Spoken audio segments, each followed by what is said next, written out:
I sincerely know that if I suit up and show up, God is going to do the rest.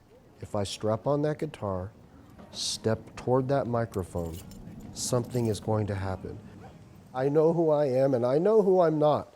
And it literally has nothing to do with the person that sits before you. I mean, I know a handful of chords. I've never had a vocal lesson in my life, but I get up and do what I can, and He is faithful to use it every single time. He has literally not failed me once. Everywhere I go, every day, every time, everywhere, I believe something's about to happen here right now. Here we go.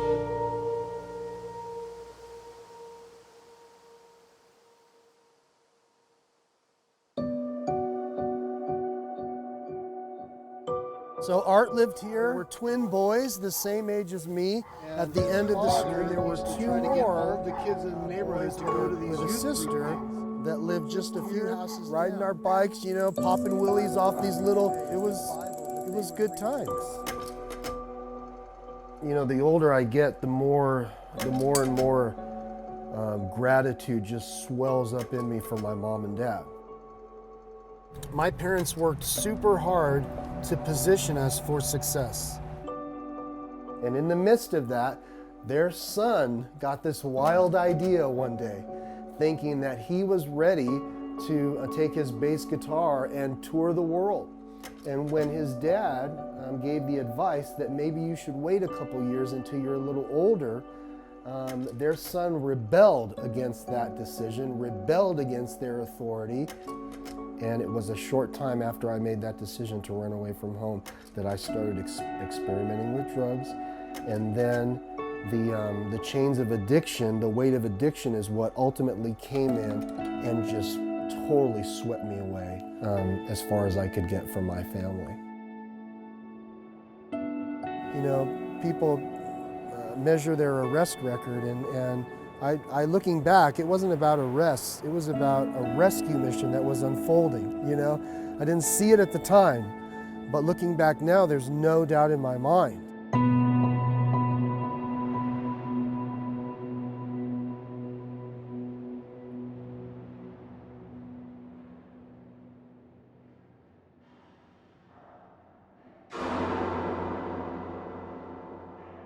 That one of the most challenging things about being in prison for me was mail call.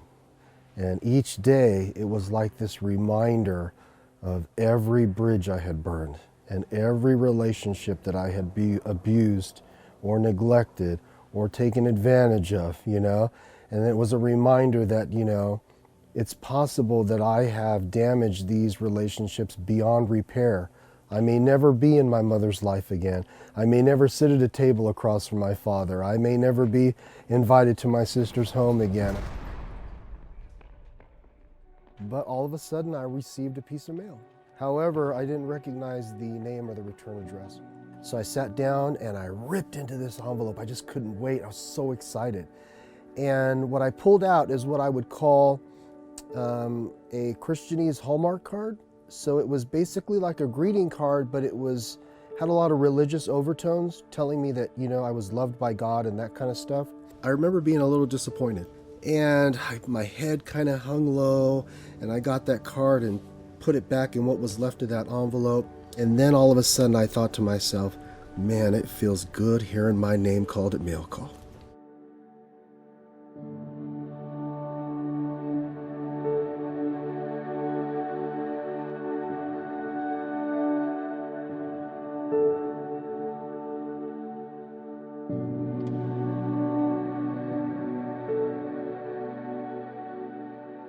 And if I'm honest, I didn't pay any attention to anything he sang about or anything he spoke about. But at the end, when he was all done, he said, I'd like everyone in the room to bow their heads and close their eyes. So I didn't close my eyes and I didn't bow my head. But at one point, that guy on the platform made eye contact with me, and I gave him a gesture like, you know, go ahead and proceed.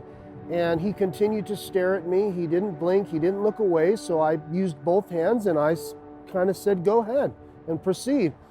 And once again, he just stared intently at me, and I was getting a little angry and frustrated, but I'd come to the conclusion that the only way out of this room is to close my eyes and bow my head. So I was angry, but I complied. And that's when everything changed. And I bowed my head, closed my eyes, and immediately I saw two images right there. I saw my oldest and the youngest. There was a wave of guilt and shame. And I started to remember just every negative, selfish thing I had ever done. And I just could not believe that these girls had been handed me as a dad in this life. Like, I just couldn't believe it. Someone taps me on the shoulder and I open my eyes and it's another inmate. And all he says is, "You want to go up? You want to go up?" I blurt out, "Yes." And I found out very quickly what go up means.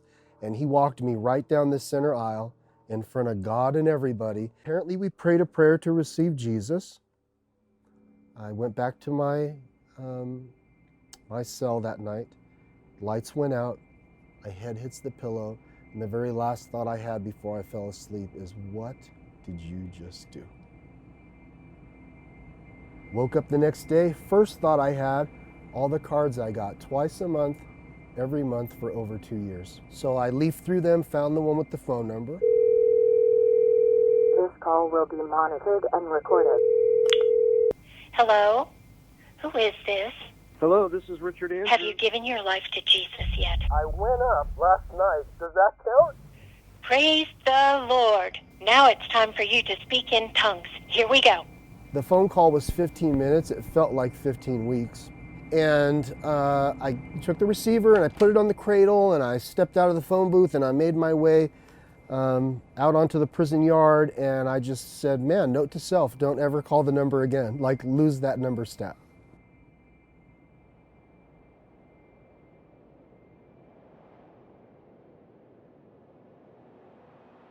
I was horrified that I was going to get out. They were going to drop me right smack dab into the middle of where I came from, and I was going to pick up right where I left off as if I had never gone to prison.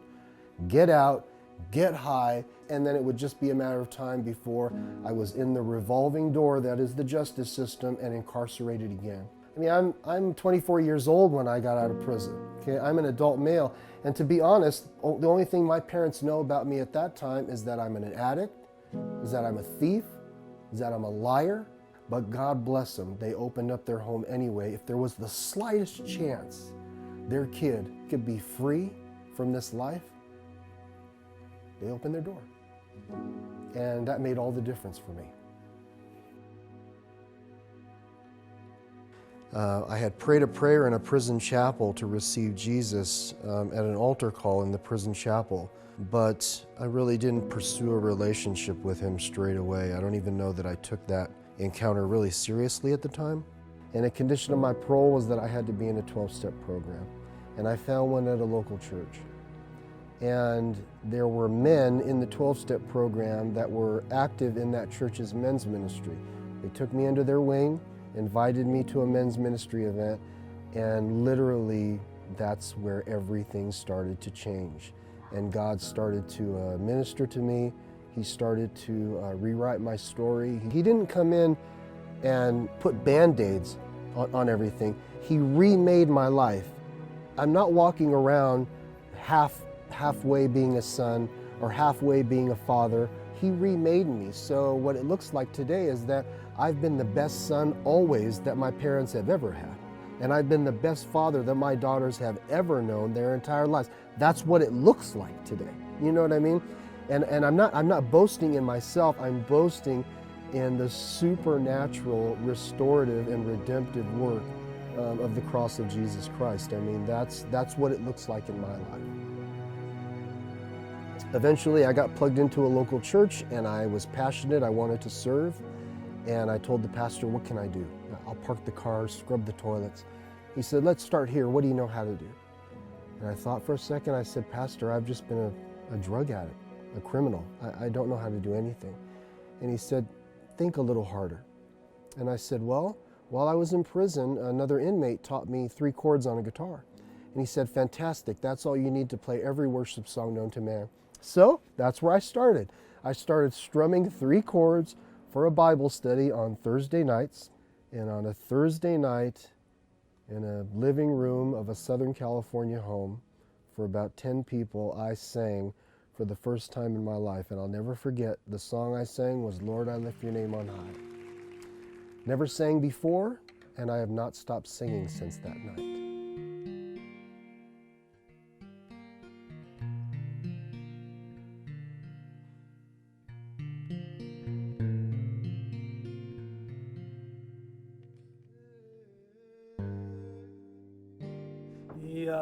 There's just such an anointing on his music, and it starts before he even starts to sing. There's something about the way he can just strum a guitar that changes the atmosphere of the room. When Richard begins to sing, it's somewhere along the way he just kind of slips out the back door, and everybody's just focused on God. And that's the beauty of your ministry.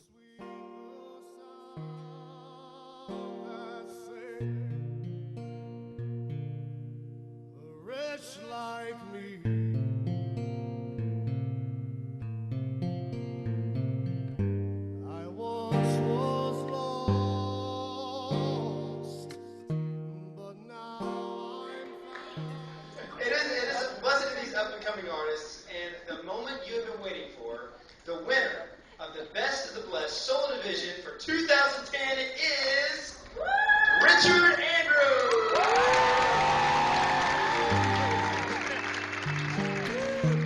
As close as my breath, only a whisper away. As I lay falling. These are my two biological babies, Ryan and Taylor, and these are some pictures of them when they were babies. So you've got this little picture from a Halloween and just hanging out at the house and in the bathtub and in bathing suits. All of these pictures were taken while their dad was incarcerated, so I didn't actually see these events unfold in person in their life.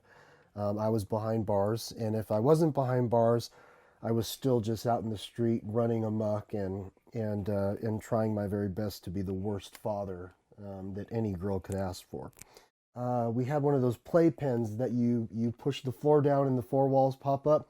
So her mother would leave the apartment. I would open the apartment door, walk outside with the playpen, push the floor down, four walls pop up, set it outside, get my infant daughter, put it in it outside, and I would go inside and I would get high. And in my mind, being as twisted as it was, I actually thought, I think I have this father thing down. Like, look how great I'm doing. I've got her safely outside while I'm inside getting high. Like, I am a really good, thoughtful, loving dad. That daughter that I set up for failure went on to graduate college with dual degrees, magna cum laude. I mean, I was standing there when she walked and got that diploma, and I just thought to myself, my God, who gets to do this? Even when I don't feel it, you're working. You never stop working. You never stop working.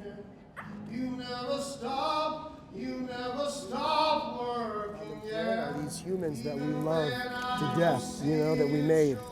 And I just want to encourage you to stay the course and stay the path, because there is hope in this situation, even though it seems hopeless, bro. Yeah. Amen. I'm going to be praying for you, bro, and for her. You told my story. Jesus. Exactly. Man. Jesus. You know exactly how it is. I'm excited about your future. This is not the end of this story. It's not by chance that you and I have come together right now, today. It's not by chance, I believe God orchestrated it. It's not about the film crew or about the documentary or any of that. It's just about you and me and God connecting us in this moment to encourage you that this is not the end and there is hope, and that things are going to be different, and they're going to be so different you're not even going to recognize your daughter's mom, your daughter, or yourself even. Yeah, there's good days ahead for you. You knew exactly what I needed, man. Jesus. It couldn't have came at a better time. I love when he does this. I just love when he does this.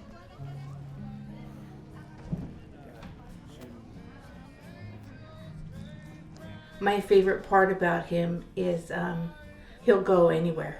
You know, if God wants him someplace, he'll go.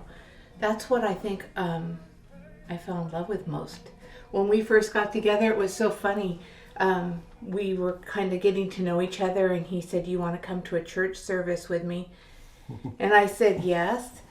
And then I watched him polish his guitar and get his sheet music all together and set out his clothes and iron them.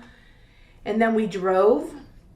I told him later, I didn't know where we were, for miles and miles to nowhere in the middle of the desert, to an abandoned strip mall where there was one place open and there had to be 6 to 10 people in the congregation.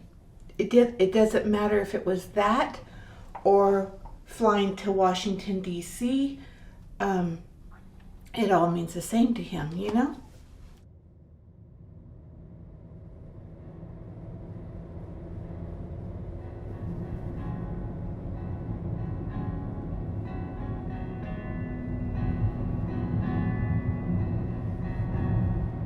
And that doesn't happen because you plan to go put on a show. He counts on God to be there.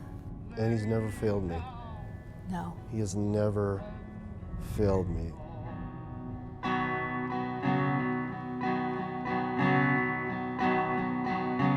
Pressing on, pressing in, my beloved has called.